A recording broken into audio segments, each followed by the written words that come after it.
My dear, wonderful brothers and sisters, it's another wonderful day that I feel like I could actually share with you what the Church of Jesus Christ of Latter-day Saints is doing in our areas today. And there are so many things that the church has done in changing communities, and there are so many also other programs which the church has been doing in ensuring that lives are actually being preserved. And one of the greatest thing that I've come to realize is that even the World Food Program will actually, collaborate with the Church of Jesus Christ of Latter-day Saints in ensuring that they actually provide relief to various areas of different countries, and more so, even in my own country, Kenya, a lot of refugees have actually benefited from what the church has actually contributed to the refugees. And this is one of the greatest things that people need to know, what the Church of Jesus Christ is actually doing in our time. And without further ado, please join me. I would like just to show you a clip on what exactly the church really does in conjunction with the World Food Program. Please welcome. Children.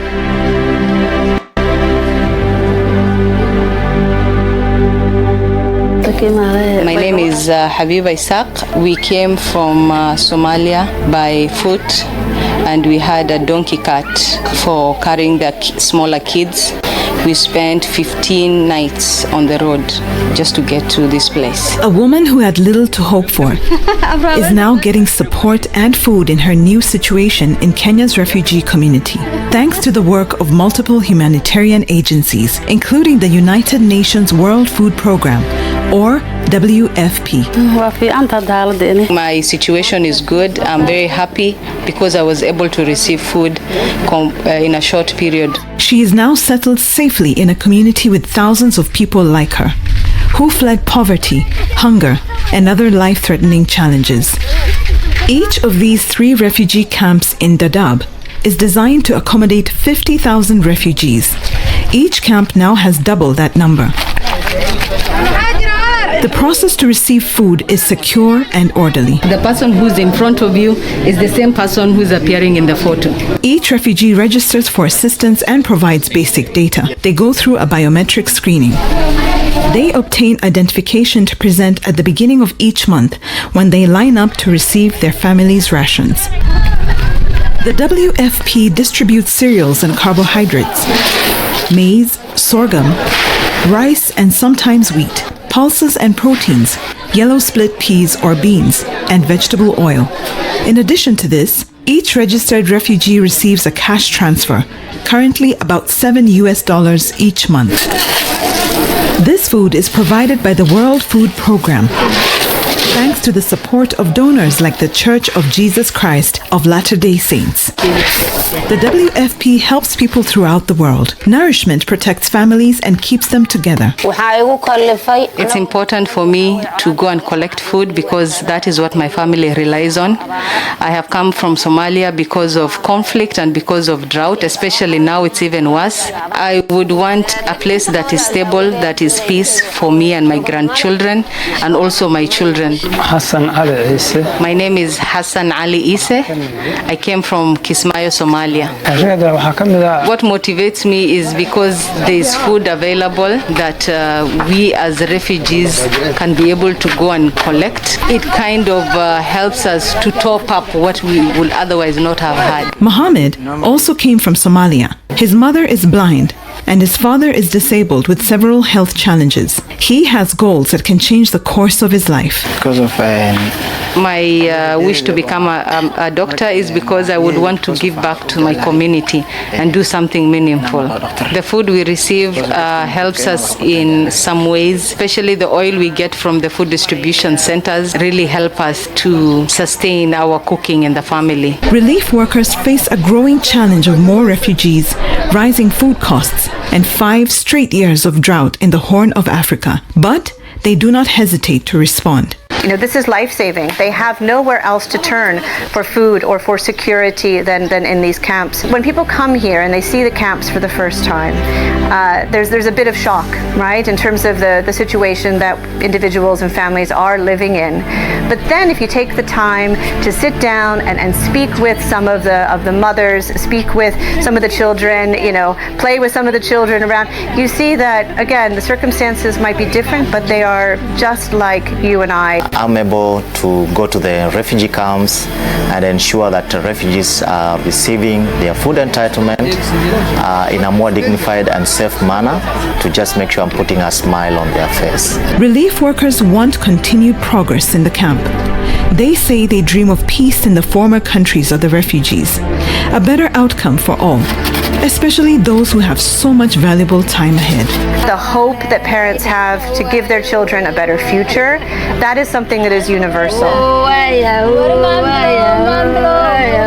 You can see, my wonderful brothers and sisters, that is exactly what the church really does in conjunction with other organizations. And you can see the impact at which the church has done things in these areas. They are actually unexplainable, very unexplainable, because the church really touches lives and helps people really to understand what the Lord really requires of them.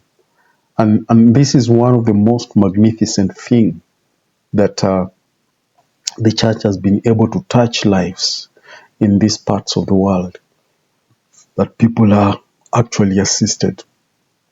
And at times you look at the rate at which the refugees will run, like especially in East Africa, all the refugees will always want to run to Kenya, and because that is the peaceful and the safe haven for them. All of them, like you'll find, like Kenya is a country that is surrounded by war-torn countries. You find at times there is conflict in Somalia, and at times you'll find some years back there was conflict in Ethiopia, and even some years back Uganda was actually at war. Uganda was actually at war. So you find all these areas, a country that is surrounded with the neighbors who have actually, they have war-torn experiences. Their citizens will tend to run into Kenya for peace and for safe. And that's why one of the largest refugee camps you can have in Africa, and more so I think maybe it could be in the world, it is Kakuma refugee camp. And what is being shown here is Dadaab refugee camp, which is just one of the refugee camps also in Kenya. And mostly the Somalis were actually, that is where they were actually receiving their refuge, because for all of you know, Somalia is a war-torn country. It's a country that has no government, because the terrorists ended up actually destroying that country, and all the citizens will run into a refugee camp, which is actually located in Kenya for their peace.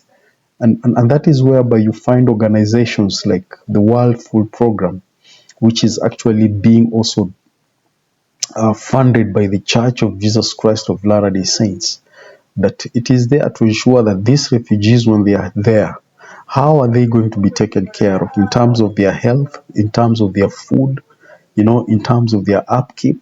And that's where you find that different organizations come in, including the Church of Jesus Christ of Latter-day Saints, to come in and support and to ensure that these people, humanity, is actually preserved, and especially little children are well taken care of, so that they can receive and realize their full potential. And this is something that is so key, my wonderful brothers and sisters, to understand what exactly the church is doing, the magnitude at what the church is actually doing. It is actually great. It is touching lives. It is touching lives. And this is something that is so wonderful and great. And for people who may not understand what the Church of Jesus Christ of Latter-day Saints is all about, this is the time for you to really realize what exactly the church is all about. And this is the time maybe for you to take interest and try to see what exactly the church really teaches. Because these are some of the things that the church really does in our lives today. Otherwise, thank you very much. God bless you. And I'm looking forward to see you again next time. Please have a wonderful day and a victorious week. Thank you.